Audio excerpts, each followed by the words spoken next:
Humans called them strike teams. The galaxy already feared the regulars. In the endless void of space, where stars whisper secrets of forgotten wars and empires crumble in silence, a single distress beacon pierced the darkness like a desperate scream. It wasn't just any cry for help. It was the last gasp of a world on the brink. If stories like this ignite your imagination and keep you coming back for more galactic tales of heroism and mystery, imagine the thrill of unlocking even deeper adventures by joining the ranks of those who dive in fully. But enough preamble, let's plunge into the heart of the storm. The extraction outpost on Epsilon Eridani C was fading fast. The emergency broadcast had echoed for 4 relentless days, its signal dimming like a dying ember.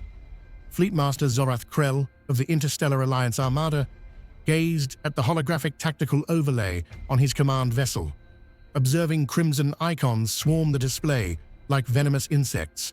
Korvath Marauder's master, his operations specialist, intoned, "No fewer than 4 assault clusters.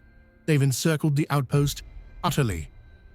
Zorath's 6 ocular sensors contracted in focus. The Korvaths were infamous across the cosmos for their savagery.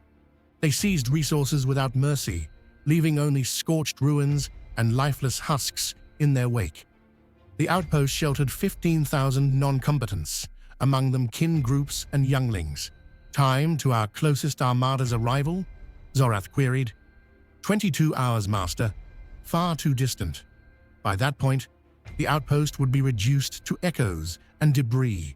Zorath was on the verge of deploying his available craft for a desperate extraction when his signals expert interjected. "Master, an inbound message from an unidentified craft. They're offering aid." Unidentified craft.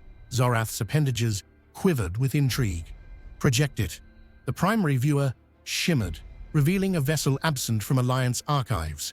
It was sleek and obsidian-hued, engineered for efficacy over elegance.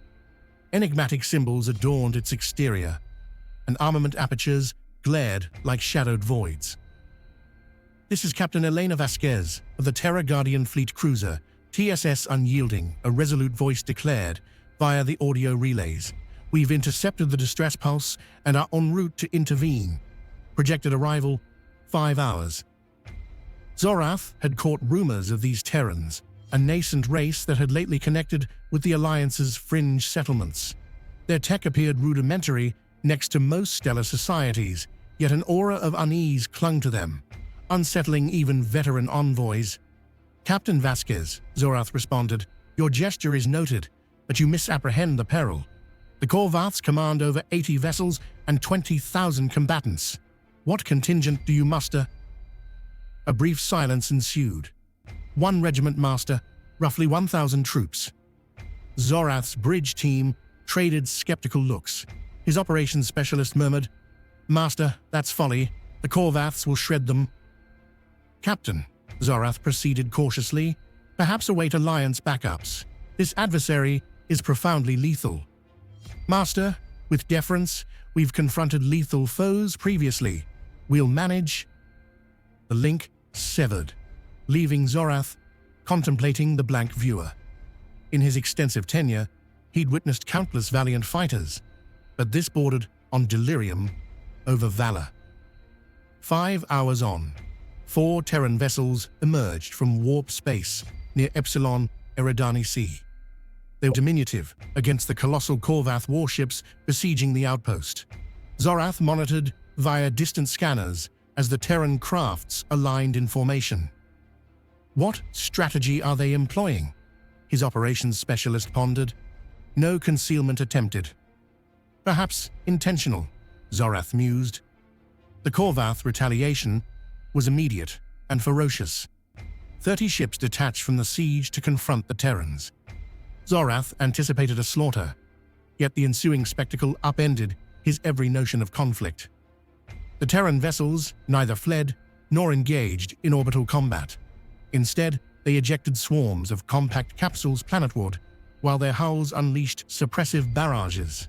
"Those are insertion craft," Zorath discerned, ferrying warriors straight to the fray. Master, his scanner tech alerted, detecting immense power surges from the surface. The Terrans are clashing with Korvath's groundside. Zorath. Engage the outpost's terrain feeds. The visuals chilled his essence, not from dread of Terran defeat, but the reverse. Terran warriors traversed the combat zone in ways unprecedented. They synchronized flawlessly, each detachment intuitively aware of allies' positions and intents. When Korvaths assaulted from one vector, Terrans encircled from four. Yet it wasn't merely their maneuvers that astounded Zorath, it was their demeanor. As Korvaths surged with terror-inducing war howls, the Terrans remained steadfast, retaliating with amplified ferocity. When a Terran fell injured, comrades didn't forsake them. They battled more savagely to shield them. Secure a live surface stream, Zorath commanded. The central display depicted Captain Vasquez spearheading an assault on a Korvath bastion. She advanced with serene accuracy, issuing directives amid evading projectiles. Her troops obeyed implicitly, vesting total faith in her. Alpha Squad, secure the right perimeter. Vasquez's transmission resonated. Beta Squad, neutralize that artillery nest. Gamma, ready for entry and sweep. The Terrans functioned as a unified consciousness. They exploited terrain masterfully, bolstered mutual advances, and pivoted seamlessly when tactics shifted. Most jarring, they exhibited no dread of demise. When exigency demanded forfeit, Terran warriors embraced it to preserve allies or fulfill objectives. In 8 hours, the inconceivable transpired. 1,000 Terran troops had vanquished 20,000 Korvath fighters. The survivors fled to their orbitals in disarray. Captain Vasquez, Zorath hailed groundward. How? Your numbers were dwarfed 20-1. Vasquez's visage materialized, weary yet content. Master, warfare has been our forge for millennia. We've honed some expertise. But the Korvaths rank among the galaxy's most dreaded conquerors. They've subdued scores of systems. Perhaps they've never encountered Terrans, Vasquez retorted with a faint grin. As the Terran vessels readied for departure, Zorath's curiosity piqued. Captain, these troops today, your premier warriors, your elite cadre. Vasquez appeared perplexed. Elite? No, Master. These are standard ground forces, routine infantry regiments, unremarkable by our measures. Zorath sensed a glacial weight in his core. Standard? This is typical for Terran armed services. Essentially, we possess more tailored units for varied operations, but these form our military's foundation. Solid fighters, yet ordinary in our eyes. Post-Terran warp exit, Zorath reclined in his throne, eyeing the tactical overlay. The Korvath armada had vanished, routed in horror by a force they'd outnumbered vastly. The outpost endured, its inhabitants spared, thanks to 1,000 Terrans aiding outsiders. His signals expert neared warily. Master, standard debrief filing. Zorath pondered how to articulate the observed. Warriors combating like fiends, yet granting clemency to captives. Troops self-sacrificing unhesitantly, yet triumphing with subdued poise. Affirmative, he decreed, but append a priority flag, direct to Alliance Reconnaissance Review. What flag notation, Master? Zorath gazed at the void whence Terran ships vanished. Inscribe, if these constitute their routine forces, imperative we uncover all regarding their alternatives.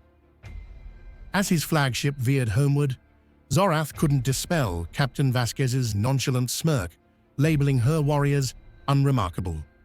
If 1,000 commonplace Terrans achieved the unattainable, what might their exceptional units unleash? He doubted his desire to discover.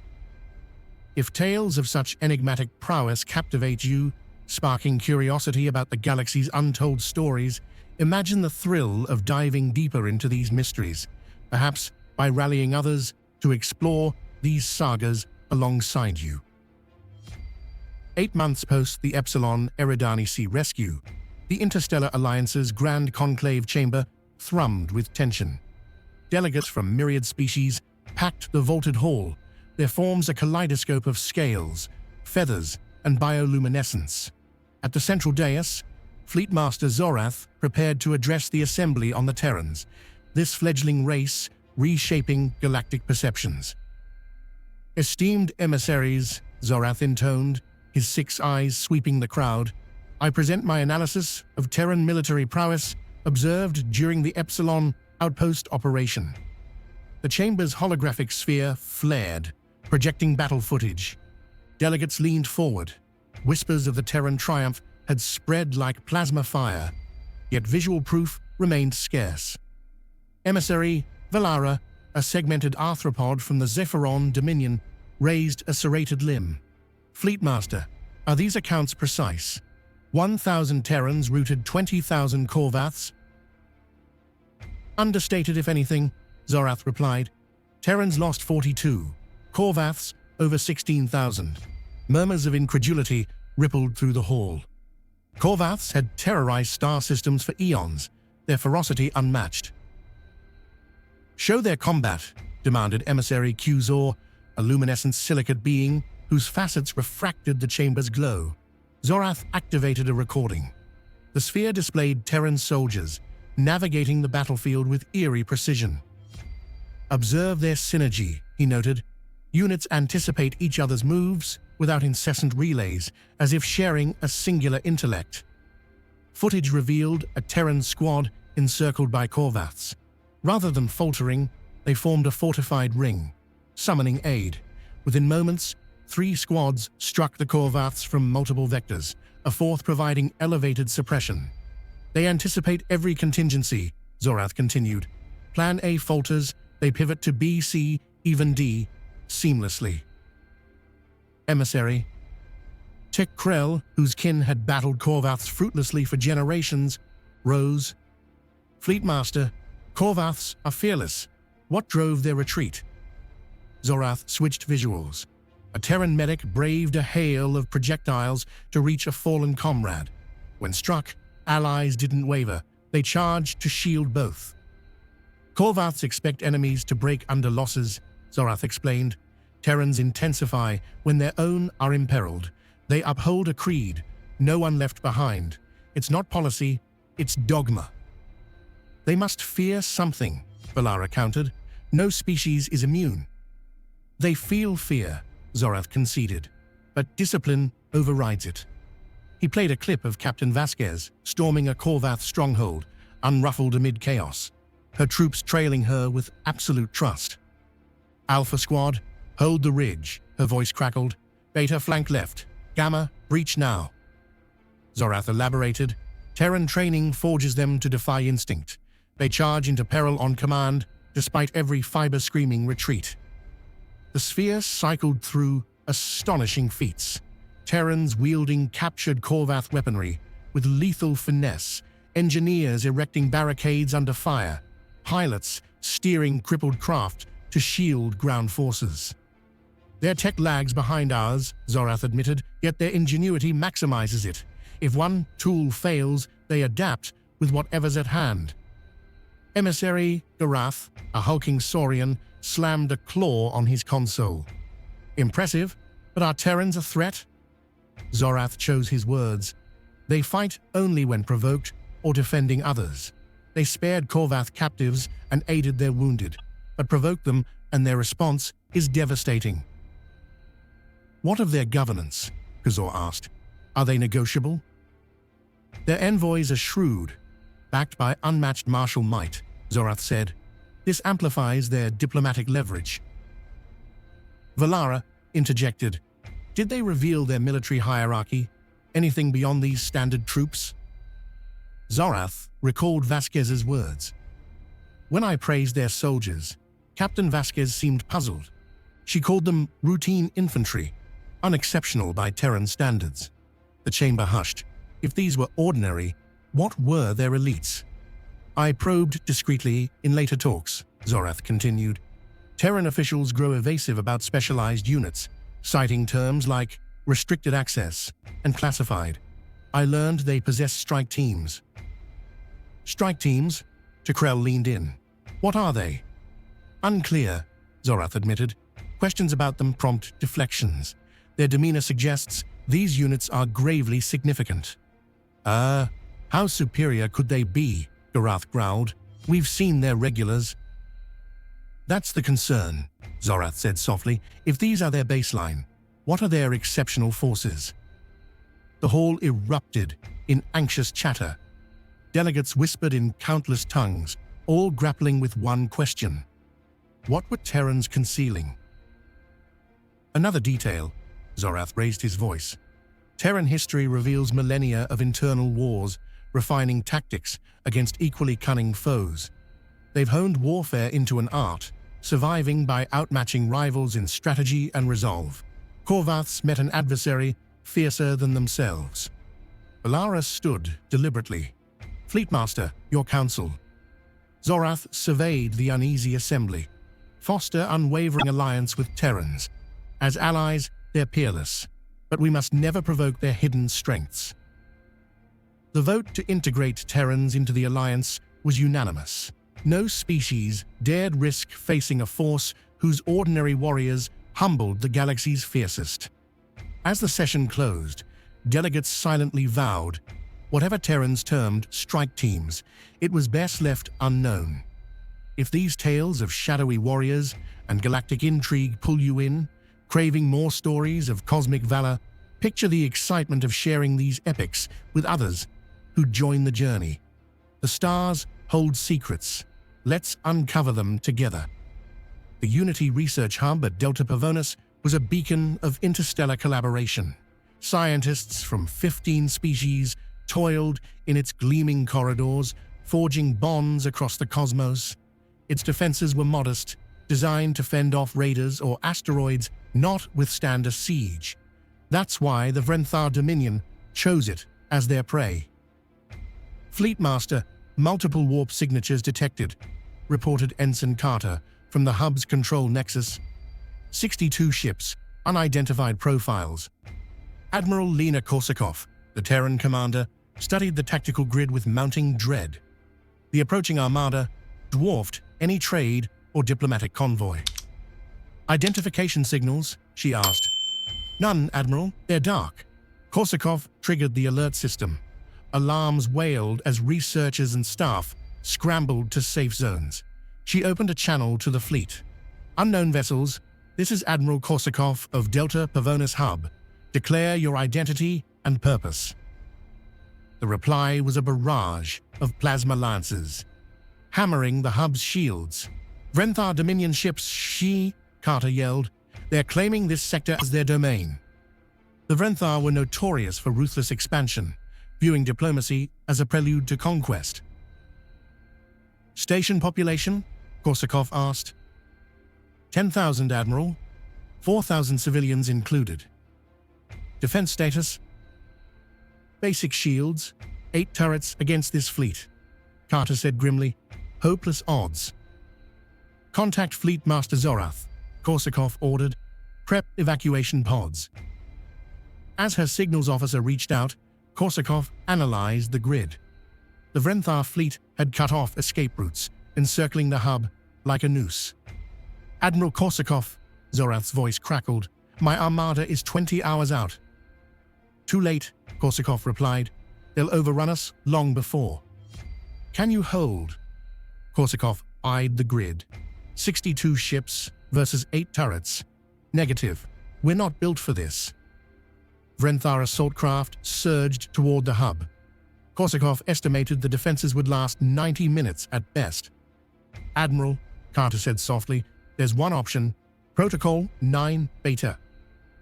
Korsakov's pulse quickened. Protocol 9 Beta authorized requesting assets that didn't officially exist. Units whispered about in classified briefings. Ensign, are you sure? Carter pointed at the grid. Ma'am, in 40 minutes, they'll breach our shields. In 70, they'll board. 4,000 civilians, Admiral. Korsakov entered her codes into the secure console, opening a shadow channel. Priority Beta to Terra Command, she transmitted. Admiral Lena Korsakov, Code 9, Beta 882. Delta Pavonus under Vrenthar assault. 62 vessels. Civilian losses imminent. Request Shadow Protocol deployment. Confirmed, came the swift reply. Shadow assets deployed. ETA, 14 hours.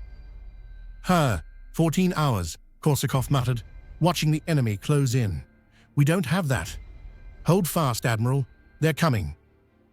Vrenthar craft reached the perimeter, unleashing torrents of fire. The hub's shields buckled. Turrets fell silent one by one. Hull breach, Deck 9, Carter reported. They're boarding. Security to defensive lines, Korsakov ordered. Guard evacuation routes. For 13 grueling hours, Terran and Alliance security fought corridor by corridor, protecting civilians as Vrenthar warriors advanced. Korsakov directed from the Nexus, watching her forces dwindle while pods ferried survivors away. They've hit Deck 4, Carter rasped, exhausted. We're losing ground. Then the impossible. Admiral, 15 new contacts, the sensor tech shouted. Small craft, no signatures until now. Korsakov stared at the grid. 15 minuscule ships materialized near the Vrenthar fleet, undetectable moments prior. Origins, she demanded. Unknown, but Terran life signs aboard, the tech replied. Before Korsakov could respond, the ship struck. The assault redefined warfare. The Terran craft danced through space, evading fire with preternatural grace, striking with surgical devastation. One ship appeared behind a Vrenthar cruiser, fired a pulse that pierced its core, and vanished. Another seemed to phase through a destroyer, planting an unseen payload before it detonated internally.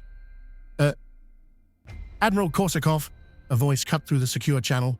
This is Phantom Lead. We're handling your intruders.